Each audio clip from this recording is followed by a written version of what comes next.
Hi, welcome to my presentation, to my final presentation. So for my project, I chose to explore nanotechnology in gene therapy, or with a focus on its applications in gene therapy.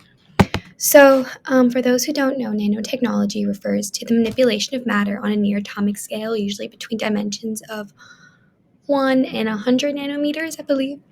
In medicine, scientists are developing nanoparticles to deliver drugs, heat, light, or other substances to specific types of cells, such as harmful cancerous cells.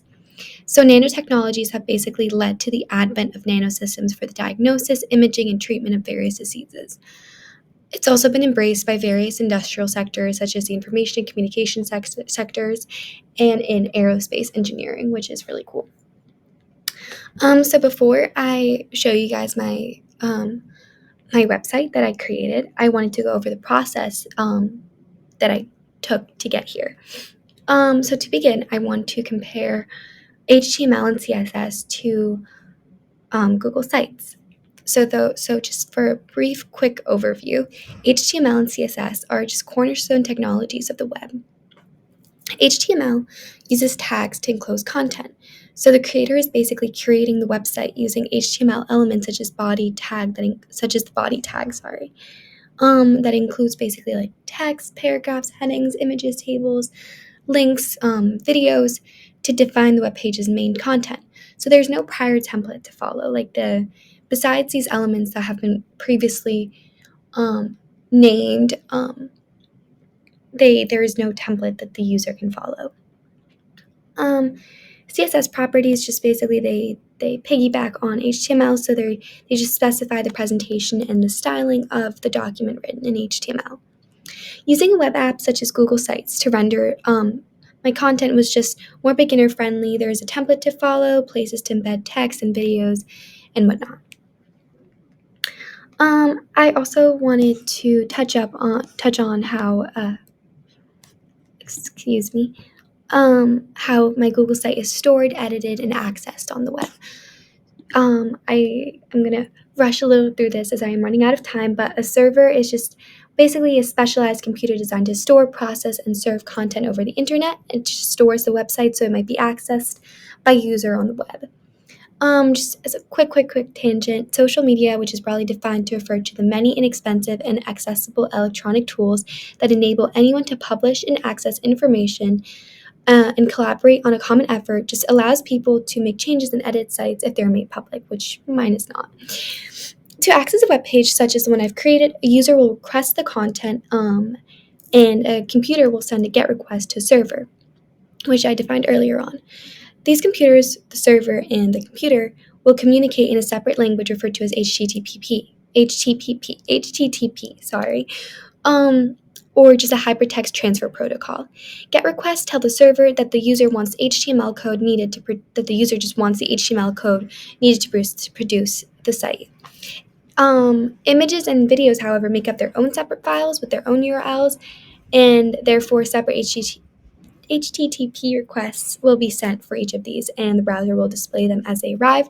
So that's why sometimes videos and embedded text will take longer or will show up on your screen at a different moment. Each and every site, just wanted to build on that real quick, has an IP address, which is just a binary sequence. The IP address, being a string of numbers, will allow the retrieval of data and content requested by the computer or by the domain name server.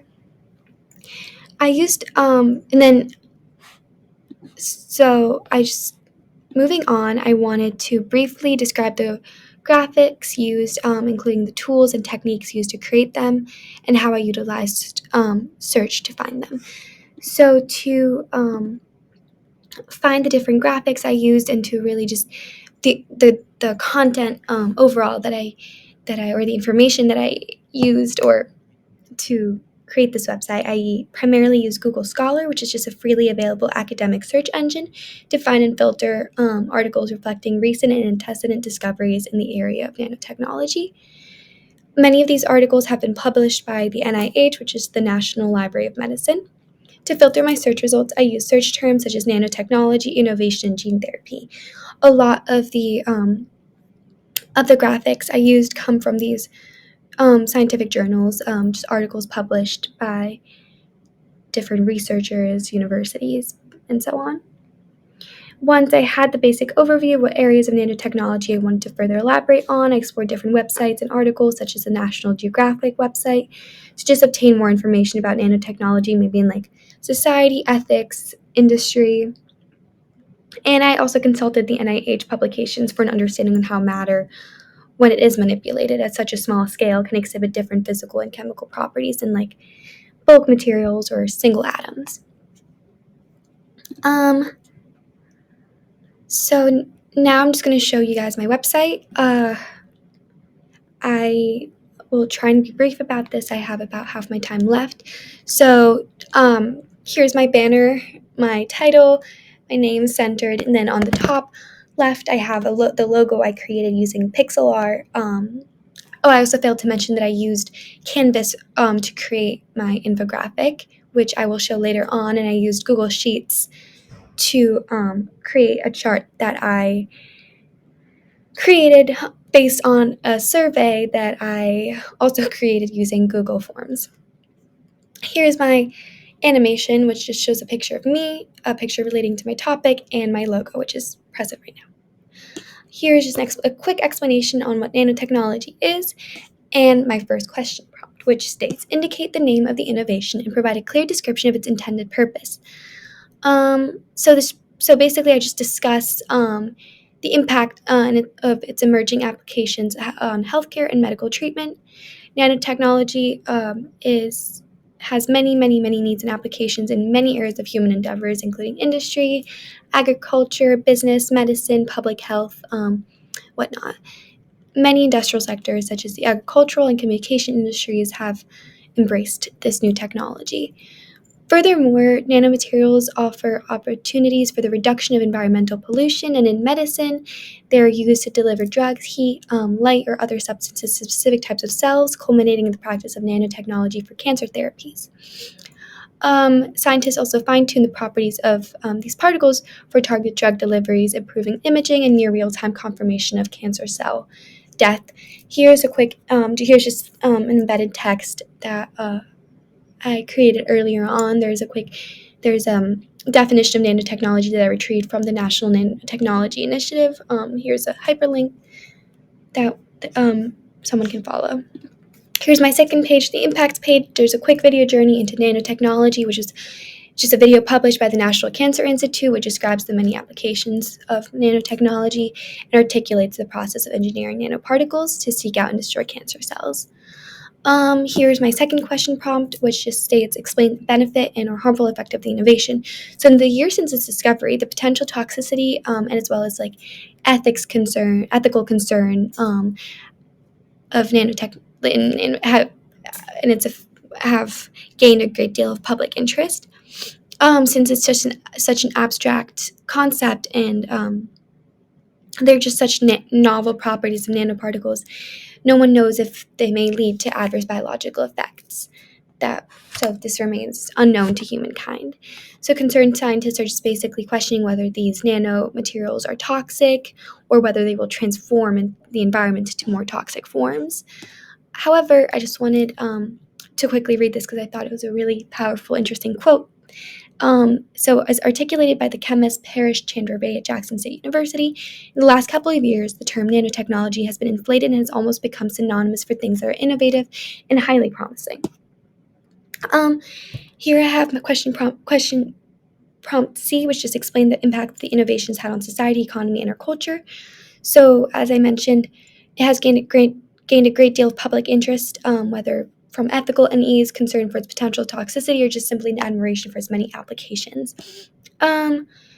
Social scientists also believe that, or have suggested that nanotechnology may provide new solutions for the millions of people in developing countries who lack access to basic services such as safe water, reliable energy, healthcare, and education. However, there are critics who believe otherwise, that have noted that maybe it might exacerbate the wealth gap instead. Here below is one original chart and one external chart. As I mentioned, this chart was created based on a survey of 20 people asking about their opinion about the impact of nanotechnology on society. And this just kind of helped me gain a better understanding on people's viewpoint, maybe on nanotechnology, and the survey in general just gave me a different perspective and just helped me understand how much of an understanding how present nanotechnology is in other people's lives, how much people know about it. So basically, it's communicated by this graph. We notice that most people believe nanotechnology has had a positive impact, and the external graph is just a chart that describes the number of SCI papers reflecting discoveries in the area of nanotechnology between the years 1990 and 2009, I believe. So as suggested by the graph, we've noticed that the increase was rapid and uneven around the world. This just helps us notice the increased relevancy of nanotechnology and how it's being really applied to so many different areas of human endeavors. And I got this graph from an NIH publication. Here below is the survey that I created. It has a total of 12 questions. And here's the infographic that I mentioned creating using Canvas. It gives a quick overview of what is nanotechnology and the impact of the emerging applications of nanotechnology on healthcare and medical treatment. Just really focuses on the advent of nanosystems for diagnosis and whatnot. The same chart and other information from my survey is below. And I created this using Canvas. I think I mentioned that about twice before. Here's the technical aspects page. Question prompt states describe how a user interacts with the innovation. So actually, a user does not really directly interact with nanotechnology, as it is usually found in laboratories or research facilities, and one really just has to have a certain level of expertise to come in direct contact with nanotechnology. However, not many know, apparently, based on my survey responses, actually, that computers and nanotechnology really just underpins today's computer chip manufacture. So nanotechnology is in our phones. So we really just have it with us every day, but we are not aware of it. Question prompt F states describe in detail how the innovations technology incorporates at least one of the big ideas of abstraction, algorithms, programming, or the internet to accomplish its purpose. Nanotechnology incorporates several of the big ideas, including abstraction and algorithms. It involves an understanding of the control of matter at such a small scale. So computers play an essential role, as I mentioned, in simulating and analyzing the features of these nanoparticles by recreating models to increase our comprehension of both pathological structures and nanoparticles. These simulations often rely on the latest advances in numerical algorithms, which is the mathematical core of computer science. Nanotechnology also relies on the software engineering principle of abstraction to develop conceptual tools for reasoning about nanoscale systems. Abstraction acts as a guiding system, basically in the architecture of the complex system of molecular computing. Here's my references page. I just wanted to show you guys this article from the National Library of Medicine. So it was a really interesting article about the toxicity and environmental risks of nanomaterials. So I use this in both to answer my question prompts, and it gives a quick comprehensive overview about the toxicity and environmental risks of nanomaterials. It was published in 2009, and it details the promises as well as the potential toxicity of nanotechnology. So it's really relevant for anyone seeking detailed information about the study of nanotechnology through a scientific lens. This is the article. It has charts, images. It's a very interesting, and it really just delves into the science of it. Well, thank you for exploring my website with me and listening to all the things that I learned, how this applies to computer science and whatnot. So I'm running over time, so thank you.